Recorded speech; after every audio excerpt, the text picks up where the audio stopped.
Okay, good morning. I'm here by myself on Zoom.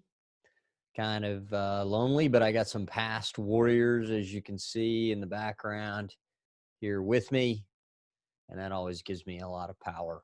I hope you all are well. I'm going to take this advantage or this time to go ahead and record another video and share that with you. It's a little bit different than my other ones, but hopefully uh, it will still provide you some value. So, first things first, I just want to kind of take a little map check of where we are.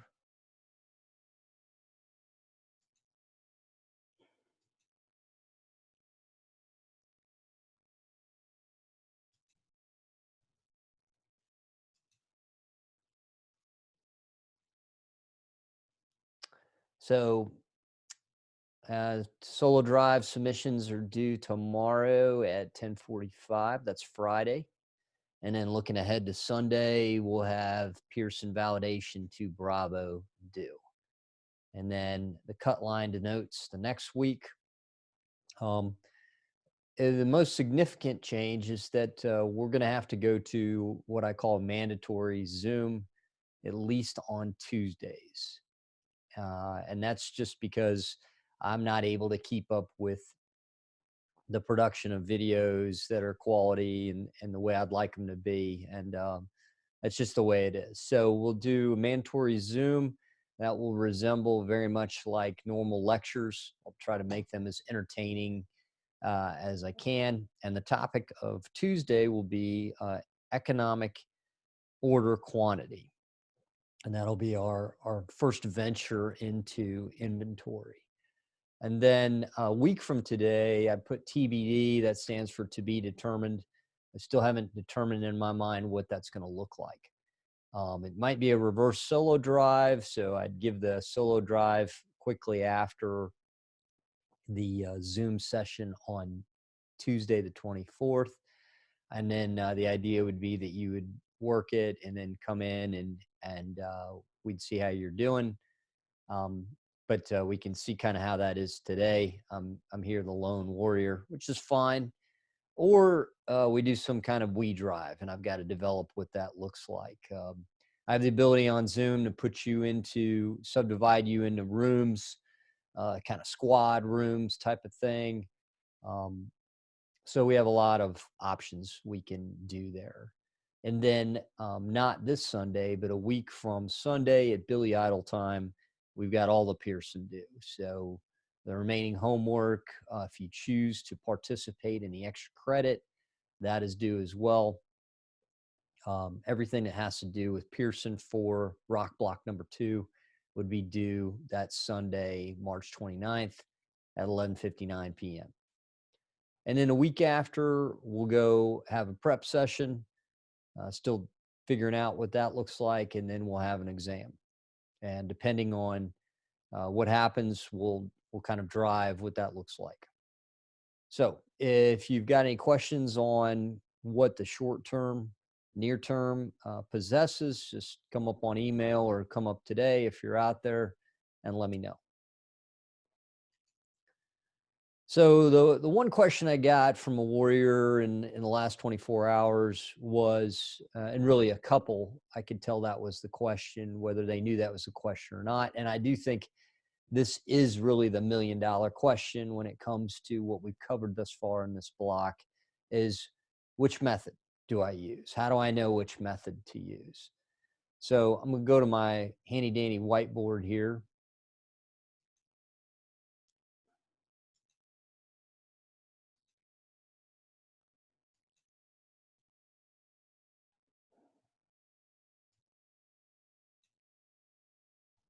And do some drawing for a little bit.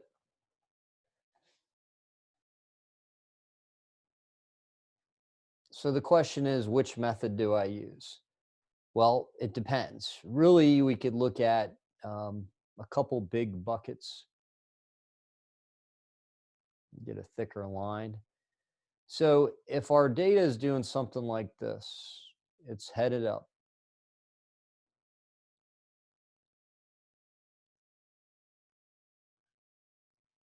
Okay.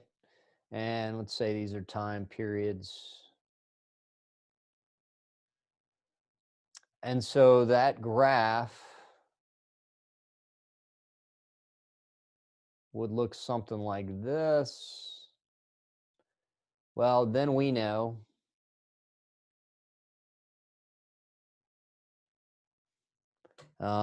we could use the naive method.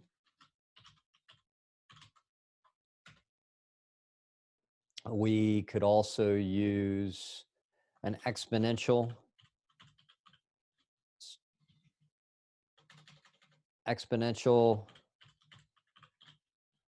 smoothing method with a pretty strong or high smoothing constant.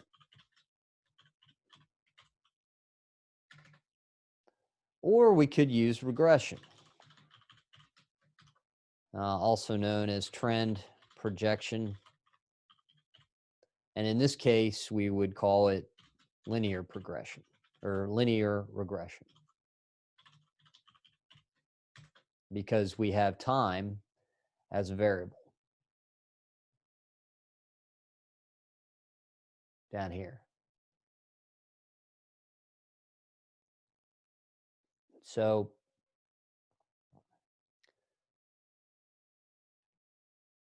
again, for any of these options, or if the data is looking like this, meaning the actuals, then we'd have something like this.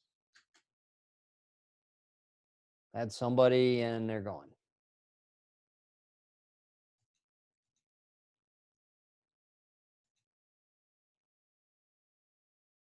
Okay. Hi, whoever you were. Goodbye. Please come back. I'm kind of out here by myself. Okay. Um,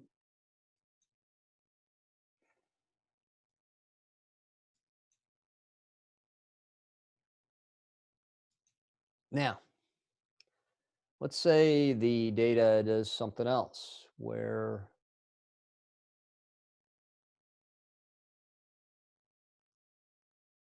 we get some time periods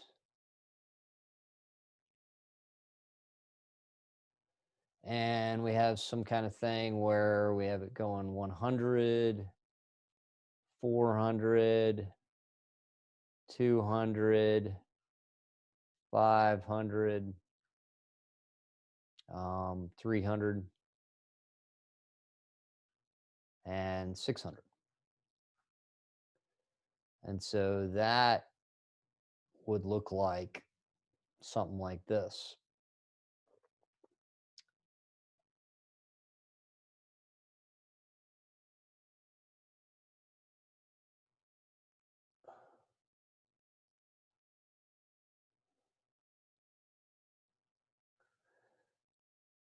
So here, what we want to do when we do a forecast is we want to kind of try to split the difference with our forecast.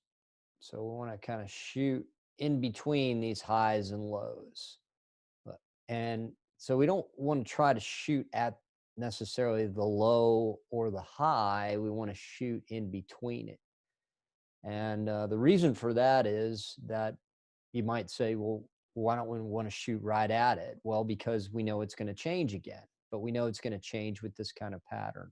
And so what we're doing here is when we shoot in between, we are trying to minimize that difference right there or that difference right here, depending on whether we're on the upswing or downswing. So when we shoot here, we're splitting the difference, so to speak. And splitting the difference, we could see that another way as using the moving average or the weighted moving average. So with this kind of pattern, either of these methods would probably be appropriate. The naive method, probably not very appropriate here because these numbers, again, a naive method isn't going to allow us to split the difference. What the naive method is going to do is that exactly what I just said we don't want to do, which is naive method is going to shoot for one of these highs or lows. And because it'll have that 1 month lag, we'll always be off, and we'll be off this much right here, as opposed to just half that per se. Not exactly half, but splitting the difference. So again, with this kind of pattern in the data where it's going up and going down, it doesn't even have to be increasing. It could be kind of steady. We want to use these methods here, the moving average and the weighted moving average.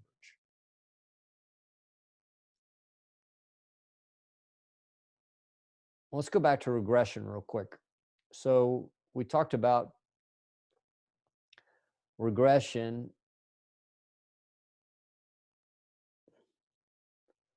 and we want to use it where we have a we can discern a trend. So let's say 550, 400, 300, 200, 100, and time period 1, 2, 3, 4, 5. So that looks something like this. And let's say that we are interested in time period 8. And this is what I call skipping.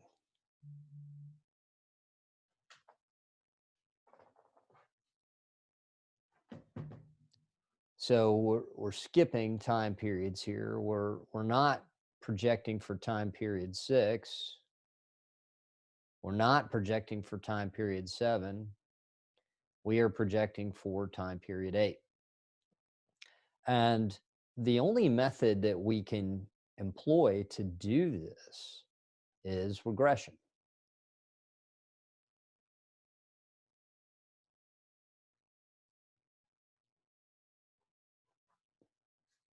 So that's kind of a tip off, as we're reading a problem or we're looking at a situation or something that we're asked to do.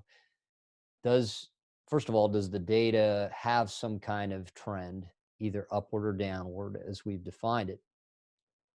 Secondly, is it asking us to skip over time periods? And if it is, then we probably want to use regression. If it's not, so for example, if it was asking for time period 6 or time period 7, actually not time period 7, time period 6. So if it was asking for time period 6, then conceivably we could use regression, or we could use one of those other methods that we talked about. We could use the naive method, or we can use an exponential smoothing method with a high constant. But if we're being asked to skip, to make this jump and project out a little bit farther, then we want to use regression. And just to highlight, we don't want to get too bold here. So we don't the farther we go out into the future, the more that we're assuming this trend is going to continue. And that the farther we go, the more we're really stretching literally that assumption, and essentially kind of taking our chances. And with any kind of forecast, the farther you go in the future, the more inaccurate the forecast is going to become, such as the limitation of forecasting. And we see this in weather. We're not going to forecast for a month from now in the weather. That probably isn't too prudent to do. But weather forecasts generally tend to be within the next, solid or reliable, more reliable within the next 24, 48 hours. Once we start looking in the next week, especially around here, we kind of know anything goes. So there's that.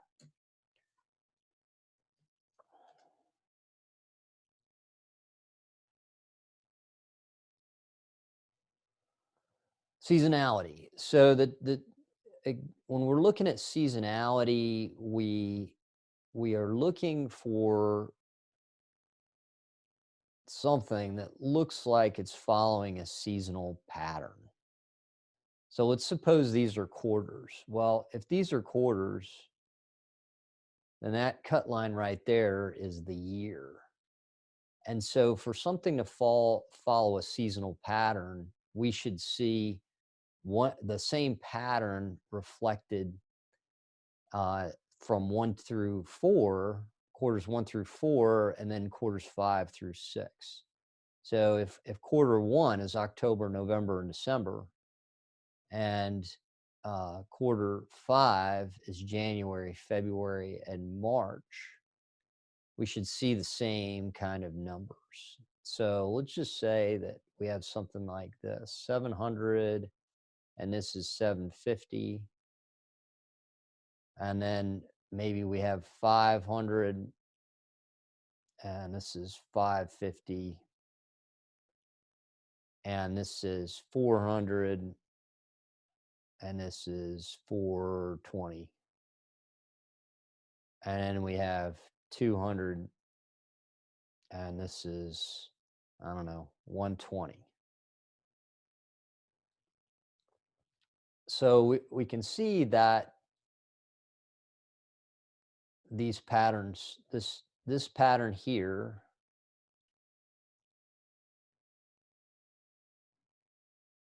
this kind of drop, is very similar to this pattern in the next year. Okay, and again, this is quarters 1 through 4. That's year one. I feel like I'm writing with a peanut butter sandwich in my hand. And this is year 2. Golly. Sorry. Okay. And maybe another way, an easier way to view this data would be to line it up. So if you get it like this, you probably want to line it up in Excel, ideally. Let's see what this gives me. Nope.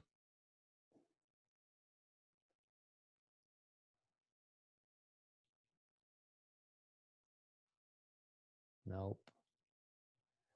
Just experimenting here. Sorry. Okay.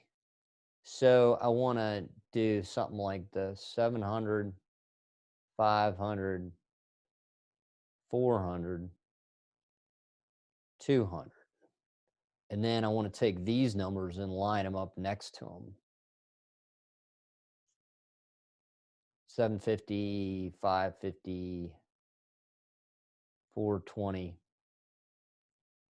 and 120. So,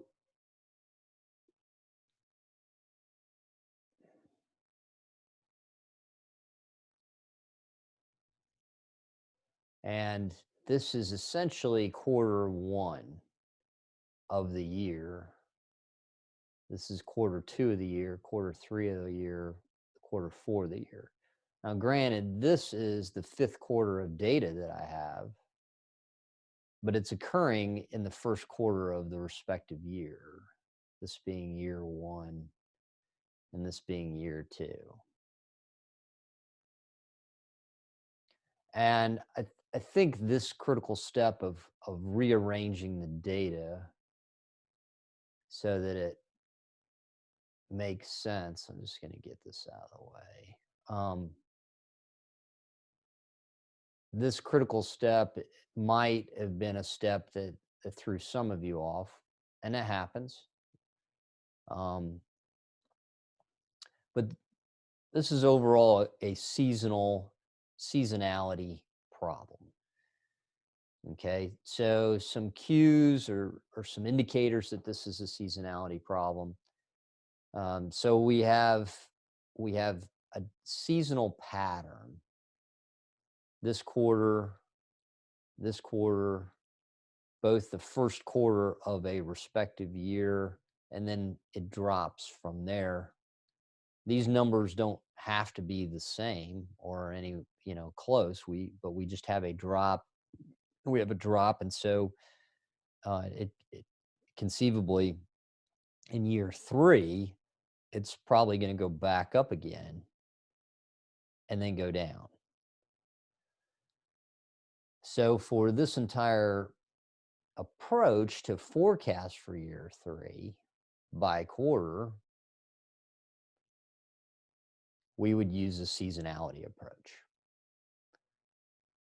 And then from here, it's a matter of procedure, which we do need to know, because once we've identified this as a seasonality problem, or calls for a seasonality method, we've accomplished 51% of the work, but we still have 49% to do. So we've got to know the procedure, which is taking an average here, working this way, and then we work this way to get the average of the averages. We take the forecast total for year three, divide that by, in this case, it'd be 4. Um, and then we're going to proceed from there. So, um, what are some other indicators that this is a, oh, some things I want to talk about before I'm done. So, let's just suppose that the problem asked us to um, to let's say that we backed up and within the year, okay, we didn't have this data point right there, and we wanted to forecast for this time period 4 within the year. Well, in that case, we'd probably use one of our methods that calls for that downward trend, because when we look at this year alone, we can see that there's a trend, and the actuals go like that. So we would use either our regression method or our exponential smoothing with a high constant, or our naive methods. But if we're trying to go this way and get a seasonal forecast for year three by quarter, then we're going to use a seasonality approach. So that is what I would have covered today. I'd planned on covering. And because I'm videoing this, I will make sure that I post it for you and you can refer to it, both working the solo drive as well as in your continued prep on this material. And at this point, I am just going to stay on station in case one of you, some of you punch in and have questions. I will figure out how to, I'll stop the video right now, and we'll go from there.